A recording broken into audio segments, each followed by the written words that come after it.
जी, तो दोस्तों जब बात होती है बाहर जाने की, काम करने के हवाले से, तो जब हम यूरोप के हवाले से सोचते हैं कि हमने वर्क करना है वहाँ पर, वर्क परमिट हासिल करना है, मूव होना है वहाँ पर, तो हमारे माइंड में चंद नाम आ रहे होते हैं, जर्मनी, फ्रांस, इटली, स्पेन।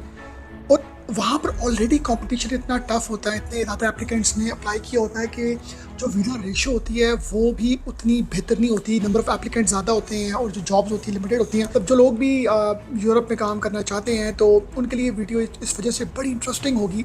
क्यों? क्योंकि मैं बात एक ऐसी कंट्री की कर रहा हूँ जहाँ की जो वीज़ा रेशो है वो बहुत ज़्यादा अच्छी है, 90% से अबव है। और बात करें वहाँ के एम्प्लॉयर्स की, तो एम्प्लॉयर्स आपको फ्री वीज़ा देता है, आपको फ्री एयर टिकट देता है, आपको इंश्योरेंस देता है, आपको जॉब एक फुल फ्लैज ऑफ़र करता है। क्यों? क्योंकि उसको पता है कि उसके अपने कंट्री में जो है वो वहाँ के जो लोकल्स हैं वो भी काम नहीं करना चाहते।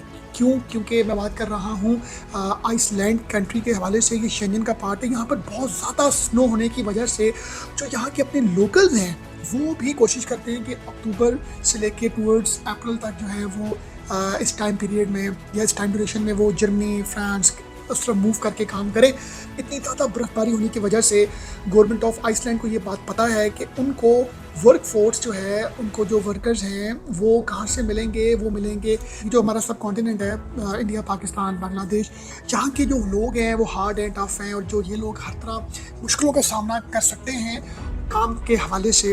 तो मैं ये समझता हूँ कि जो लोग यूरोप जाना चाहते हैं तो उनके लिए ये बड़ी ही गोल्डन अपॉर्चुनिटी है, क्योंकि बहुत सी जॉब्स आपकी कंस्ट्रक्शन वर्कर्स की, plumbers, masons, carpenters, drivers, cleaners, chef, waiters, nurses, basic category की बात करूँ तो there are hundreds and thousands of jobs. सिर्फ ये कि हम लोगों का माइंड सेट है कि हमने यूरोप के उन कंट्रीज में जाना है जो बड़े ऑलरेडी पॉपुलर है। तो ये बड़ा एक ज़बरदस्त मैं समझता हूँ एक गेटवे है यूरोप में सेटल होने का। ये नॉर्दर्न अटलांटिक में आता है और आप बड़ा हैरान होंगे, 3,70,000 आबादी है, पौने 4 लाख मतलब आबादी है इस कंट्री की। और ये इसकी जो करेंसी है वो आइसलैंडिक कोरोना करेंसी है, शेंजन का पार्ट है। मेजर इंडस्ट्रीज हैं टूरिज्म, फिशिंग, रीन्यूएबल एनर्जी। और हम आइसलैंड में जानते हैं ग्लेशियर्स के नाम से, नॉर्दर्न लाइट्स के हवाले से और वॉल्केनोस के हवाले से जब हम कोई बात करते हैं तो हमें आइसलैंड जो है वो सुनने को मिलता है। और $1 के इक्वलेंट जो है वो 137 जो है ये इनकी करेंसी आती है आइसलैंडिक कोरोना। और मैं बात करता हूँ एवरेज सैलरी की, तो अराउंड कोई 7 लाख कोरोना करेंसी जो आइसलैंड की है 7-7.5 लाख रुपया बेसिक जो है ना इनकी सैलरी बनती है। ग्रॉस सैलरी की मैं बात कर रहा हूँ। और इसके साथ मैं बात करूँ तो ओवरऑल जॉब्स की सैलरी अच्छी हैं as compare to other European countries. उनको पता है कि यूरोप में तो बहुत से लोगों के पास बहुत सी जॉब अपॉर्चुनिटीज़ हैं, तो फिर जिसकी वजह से वो पर्क्स, बेनिफिट्स वगैरह अच्छे देते हैं। अब मैं बात करूँगा टाइप्स ऑफ वीज़ाज़ की, तो हमें ये पता होना चाहिए कि गवर्नमेंट ऑफ आइसलैंड ने कितनी तरह के वीज़ाज़ इंट्रोड्यूस किए हैं। एक वीज़ा उनका सिंपल है जिसको हम बोलते हैं वर्क वीज़ा। ये 1 ईयर तक वैलिड होता है, रिन्यू हो सकता है। और उसके अलावा एक और इसकी जो फ़ी है ये अराउंड कोई 80 to 100 यूरोस बनती है। और दूसरा वीज़ा है जॉब सीकर वीज़ा।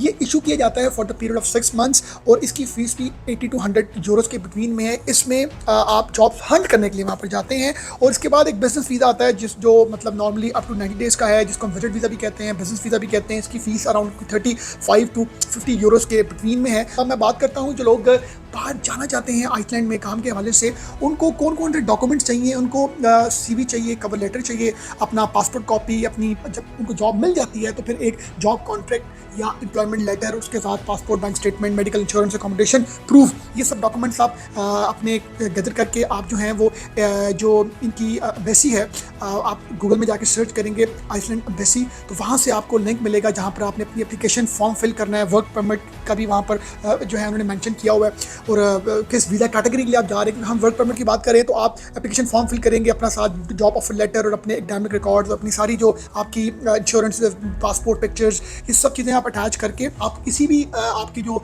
होमलैंड में या आपकी जो कंट्री में जिस भी मेन सिटी में इनका कोई सेंटर है वहाँ जाकर आप ये सारे डॉक्यूमेंट सबमिट करेंगे, आपका बायोमेट्रिक होगा। और ये वीज़ा इशुएंस के हवाले से मैं बताऊँ तो ये मिनिमम 90 डेज़ ये रिक्वायर करते हैं। और इसके साथ मैं अगर आपको कहूँ तो ये एक अच्छी अपॉर्चुनिटी है। और मैं नेक्स्ट व्लॉग में आपके साथ शेयर करूँगा किन किन कंपनीज़ में जॉब्स हैं, किन किन इंडस्ट्रीज़ में जॉब हैं, वहाँ पर ओवरऑल कॉस्ट ऑफ लिविंग क्या है आइसलैंड में।